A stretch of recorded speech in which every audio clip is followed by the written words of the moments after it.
Hello and welcome to Rajya Sabha Television. You're watching a brand new edition of Policy Watch with me, Frank Pereira.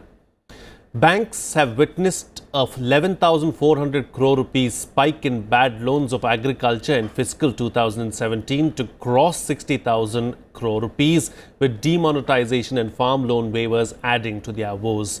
Data with the Reserve Bank of India, however, shows that farmers are still more disciplined borrowers, with just 6% of their total outstanding in the default list as against 20.83% defaults by the non-priority sector, mainly corporates and infrastructure borrowers. According to RBI data, agriculture NPAs rose over 23% from 48,800 crore rupees in 2016 to 60,200 crore rupees in 2017.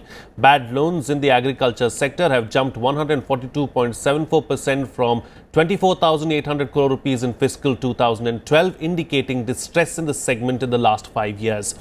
Significantly, while the 4 years from 2012 to 2016 showed defaults of 24,000 crore rupees, the maximum default took place in 2017. On this edition of Policy Watch, we will analyze the cause of farmers defaulting on their loans and the implications. Joining me on the program today are Badarinath, Policy Editor, Financial Chronicle, and Alok, Sinha, former Additional Secretary, Agriculture, Government of India. Thank you to both my guests for joining me on this edition of Policy Watch. Mr. Sinha, I'd like to begin with you, of course. Was it a bad idea to start with to give out these farm loan waivers? You know, if I may use a very common analogy, it was a good move as long as it led to other steps. Just imagine, suppose a guy has had a bad accident on the roads, his bones have got broken and he's in utter pain. You take him to the operation theatre, you give him a painkiller, then the doctors and the staff leave the operation theatre and don't do anything about his broken bones. So here, with the farm sector in some kind of a distress, no doubt about it, some kind of loan waiver was necessary, but it should have led to making the farm productivity better, making the farming marketing better, and enabling the farmer to stand on his own two legs. I have met two farmers who had paid off the loans very diligently and honestly, and then the loan waiver was announced. So they said कि हमारी क्या गलती है, हमने तो we paid off all our loans, and those people in our village who didn't, they got away with it. So therefore, to that extent, it is bad economics for the money lender, that is the banks. It is bad economics for the farmer also. Secondly, farm waiver affects adversely or beneficially only the middle and rich peasantry. More than half the people in the villages are either landless farmers or small farmers or marginal farmers. They do not take any loans from the banks, so they don't get affected badly or beneficially by farm waiving. Because they, in the meantime, they have to borrow money from the private money lenders, which is still going on. So therefore, a waiving of farm loans and leaving it at that is bad for everyone. Sure. Badarinath, as far as the farmers taking these loans are concerned, have they taken these loans for granted now that they've seen other farmers being bailed out in Maharashtra, Punjab and elsewhere? No, the latest to join is Telangana. Telangana, yes. And they have also announced a big waiver. Plus, over and above the waiver, they would also pay about 4,000 rupees per acre for both the crops as an incentive to improve productivity, the issue that Mr. Sinha was raising. Now, the waivers as such, I am not a big votary of waivers, because we have seen from the loan melas of Janardhan Pujari, who did it in Karnataka. Yeah. From then onwards and today, the waivers have not worked much. The intent is right. You want to support the farmer. The issue is that the loans anyway are not reaching the waivers. Either the loans are not reaching, after that the waivers are not positively impacting the small and the middle farmers. The top cream, even in the farming class, in the north we call them the kulaks.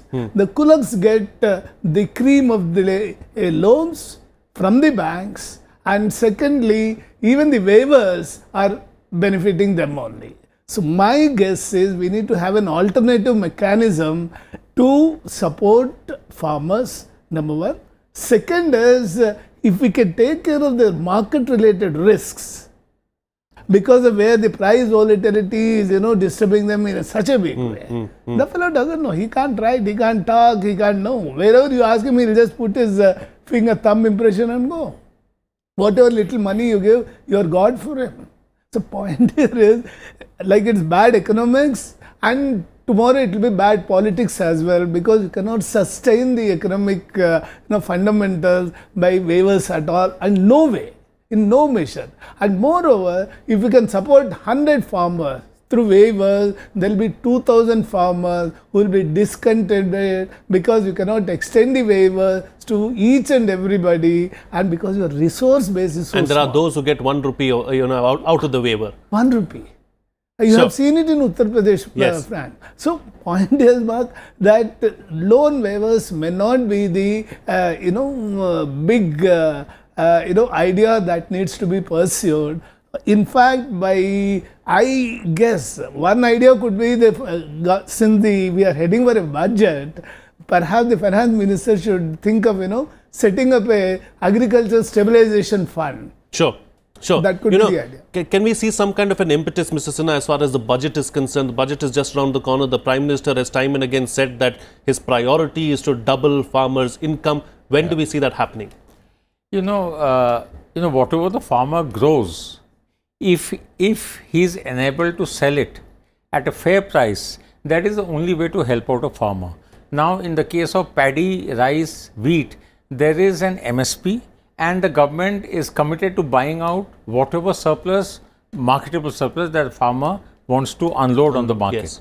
Secondly, because of milk cooperatives, milk and dairy products do get a fair price, and you can see that in the case of milk products and wheat and rice, the price volatility is not much, unlike in vegetables and fruits, where it is too much. And we do see the zigzag pattern of onion prices and tomato prices and potato prices. However, when the prices shoot up, the farmer doesn't get the benefit. It is the mafia in the mandis which gets the benefit. So therefore, somehow or the other, there must be a scheme of large scale fruit and vegetable growers cooperatives, and for the government to arrange marketing for them, which can best be done by also supplementing it with agro processing. Sure. The issue that you raised, that Mr. Sinha has just raised, Badarinath, is the fact that this is something that we've known for a long time. We know how to, plug the loopholes and how to get this particular issue sorted out. But yet we've not been able to do that. Why is that so? See, the model that you have pursued till now is the subvention model. Either you provide subsidies or you give interest subsidy. The 4% interest subvention scheme that you have on the farm loans. For example, today your agriculture credit are more or less touching 10 lakh crores. But the number of people who have benefited from that continue to be what it was in 2003 and 4. That means what? Where is this money going? Is a big question we are not willing to address at all. Or we are not willing to accept that the old model has outlived its utility. And now we need to try alternative mechanisms. What alternative mechanism can we try? Yes.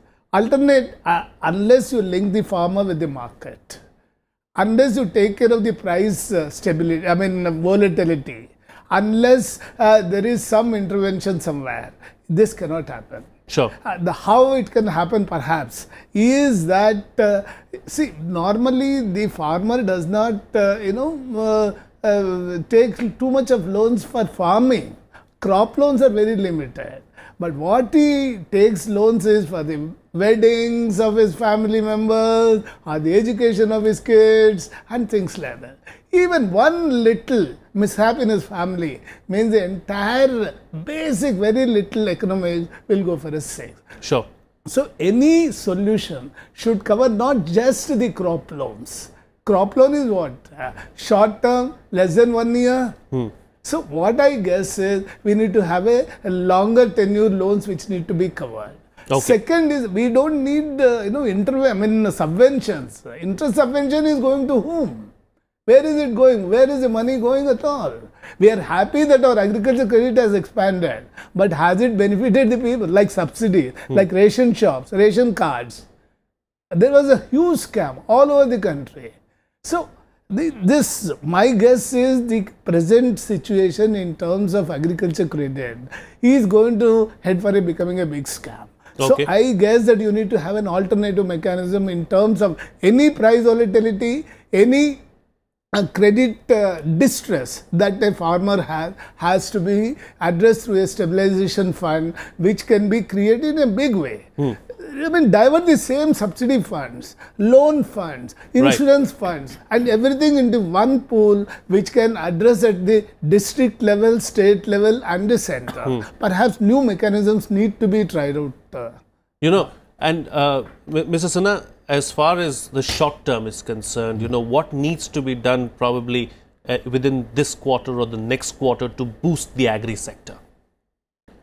Well, you know, 2/3 of the cultivable area is not on assured irrigation. That is to say, they depend on rainwater. It is only 1/3 of the cultivated area which gets assured irrigation. So, this 2/3 of the area needs to have special attention. Now, in 2007 or 8, there was the National Rainfed Area Authority that was set up in the Ministry of Agriculture to look after basically the rainfed areas. Unfortunately, that has been treated as a poor child, and the authority itself has been left to languish. It was like a football. Once it was in Agriculture Ministry, then it went to Rural Development Ministry, then it went to the Planning Commission, and now I don't know where it is. But coincidentally, you know, coincidentally it is said that tribal India is in great unrest, and Maoism has been declared to be the biggest internal security threat. 2/3 of India, which is non-irrigated, is also where the tribals live. So, one very lasting way and sustainable way of cooling down tribal India by giving them benefits is to ensure that the rainfed areas are given special attention. Sure. Quick closing comment from you as well, Ms. Badarinath. You know, the way forward really as far as the agri sector is concerned. See, agri and rural sectors are interlinked, and maybe perhaps the third angle is the tribals, which need to be dovetailed into a single big community. For that to happen, unless you revive rural economy wholesome wise, it cannot be piecemeal. I have given insurance here, I have given credit here, I have given subsidy here, I have tackled this, I have tackled that. But unless your incomes improve, agriculture incomes improve, and more jobs are created, more youngsters are attracted into farming. What we call is munafe ki kheti, means what? Profitable agriculture needs to be an enterprise. And unless you go up the value chain in terms of agriculture, otherwise this is a area which is going to die very shortly. Rather than going into specifics, we need to look at the holistic picture. Holistic picture rather than going in for this. Okay, all right. On that note, then we'll call it a wrap on this segment of Policy Watch. I'd like to thank Alok Sinha for joining me on the program. K. Badarinath, do stay with me. I'm going to continue talking to you on the other side as well. On the other side, we'll talk about struggling to meet the fiscal deficit target. The government gets a breather. Direct tax collection soars 18.2% in the first 9 months of FY 2017-18 to 6.56 trillion rupees. We'll analyze the development on the other side. Stay tuned. We'll be right back.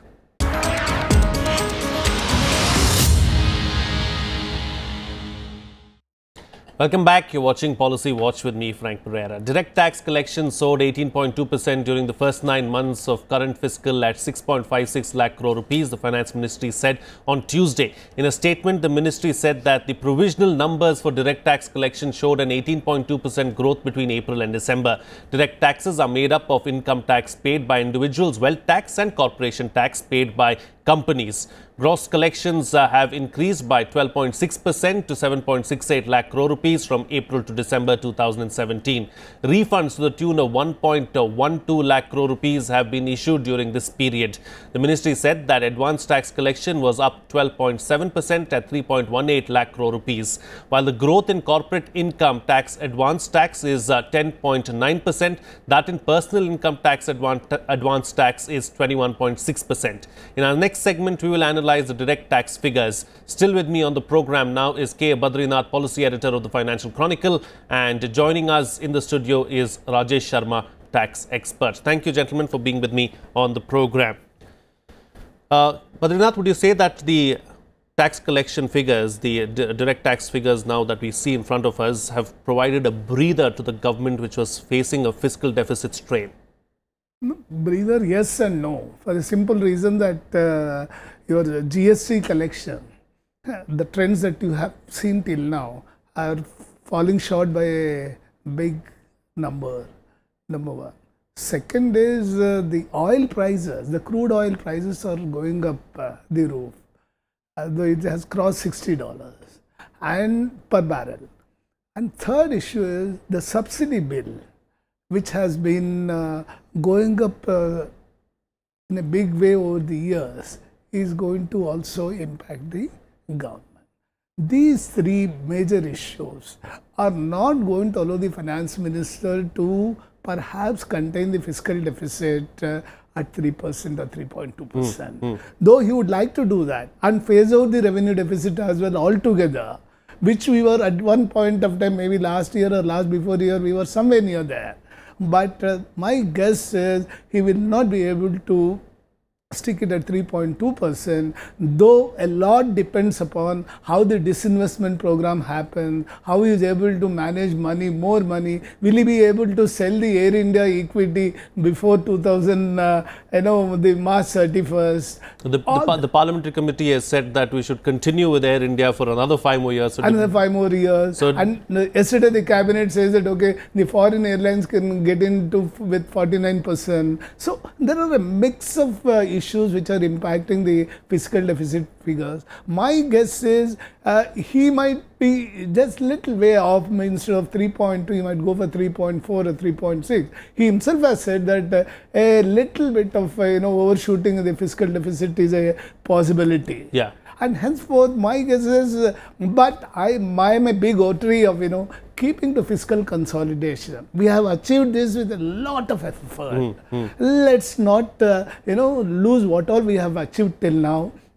My guess is that you need to boost up private investments and exports rather than, curtailing your expenditure. Perhaps the mix of two will work, and I guess that we need to stay on the consolidation plan. Okay. As long as we see growth, Rajesh Sharma, are you going to be too worried about the fiscal deficit target not being met as long as we see growth? So basically, I can say that fiscal target, it will increase to some extent, which is expected, because we have already till this time we have already gone to whatever was expected in the budget. But at the same time, I can say like the budgeted revenue collections.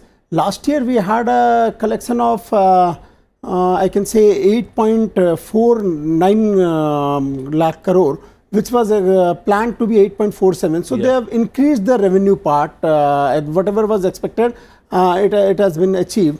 This time also 67% of direct tax collection, whatever is planned, is already achieved, and we have taken a boost of 18.2%.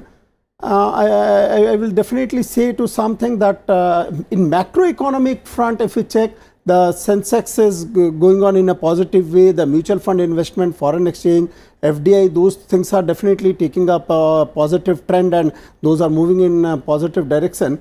At the same time, two major steps which were, I can say, in the political framework, wherever we go, we would have heard of demonetization and GST, but these two have added in revenue to the government. That was the reason of this 18% boom, I can say. And I will add to Sir told that the whatever was expected for GST is not yet done, but I can say 80 lakhs persons were registered in VAT, excise and service tax in previous tenure, and now in this 1 year we have crossed and we are almost the limit of 1 crore. If one crore persons are there, to all of this? The World Bank has given a green signal to the GST. Definitely, Yes. it has given, and I can say that GST, these are the teething problem, implementation problems were there, because it is the first system where we have invoice to invoice matching system was there. It was never done in past in any of the countries. So once you are doing such type of greatest reform, then definitely some teething problem was there,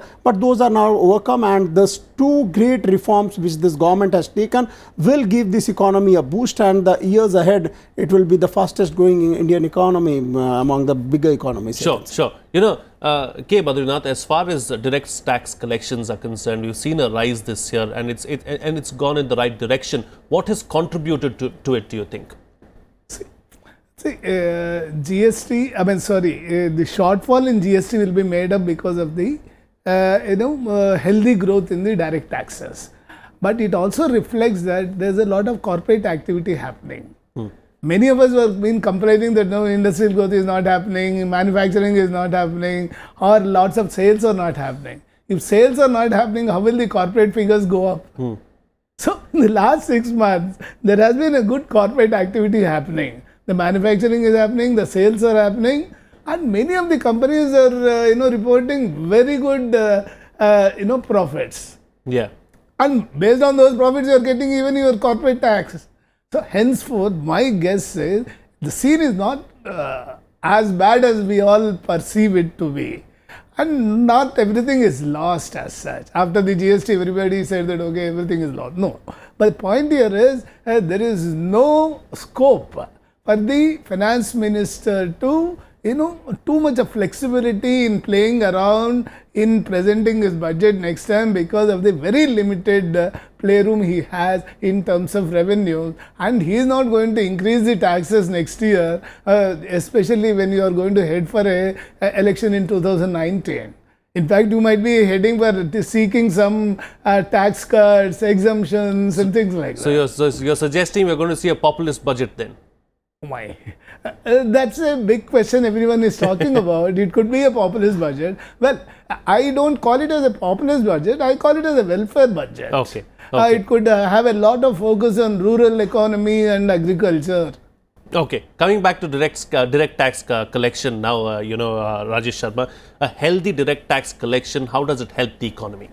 Definitely a healthy direct tax collection will help the government to expend more towards the poor, as it has tried doing, and all the house, the infrastructure development. I can say the plan of the government in improving the roads in next year will be magnificent. Electrification, I can say in last 2-3 years, 50,000 kilometers of the roads were electrified, many villages were electrified, and all those fronts definitely government can do. We are developing country, we are growing ahead, and we need to grow very faster to cope up with the world, and we have a good chunk of young persons in India, and we need to see to it that employment generation should also be there. But employment generation will be there from the government sector, but at the same time investment from private sector, which is a bit low, need to be improved. So in this budget, I think government will be doing something on that direction too. Sure. Final closing comment from you, Badarinath. Is this improvement in direct tax collection that we've seen this year, is it going to be sustainable? See, sustainable in the sense that yes, with the expansion in the economic activity, which you are expecting to happen. Right now, we are talking about 6.5% as the economic growth this time, GDP growth. But next year, it is going to be 7.3%. How do you expect that to happen unless there is a lot of services happening, or the corporate activity happening, or if your wages growth is not going to happen, your income tax collection will be much lower. Sure. And also the cleaning up of the system. Procedures are simplified.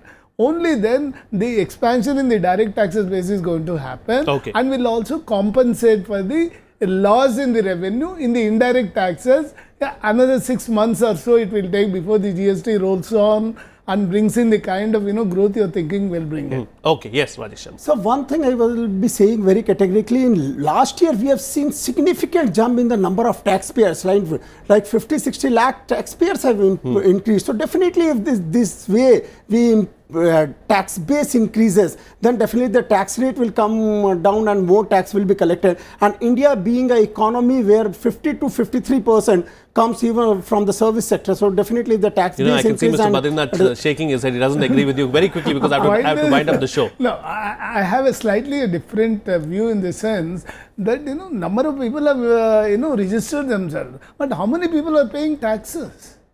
There's a lot of scope here where if you plug the loopholes, a lot of individuals as well as companies. Sir, here I'll be saying one that's thing. what the government this is working number of on. Returns filed. It's trying to widen its net and try to bring more people under the tax ambit, and we probably will see that happening in this year as well.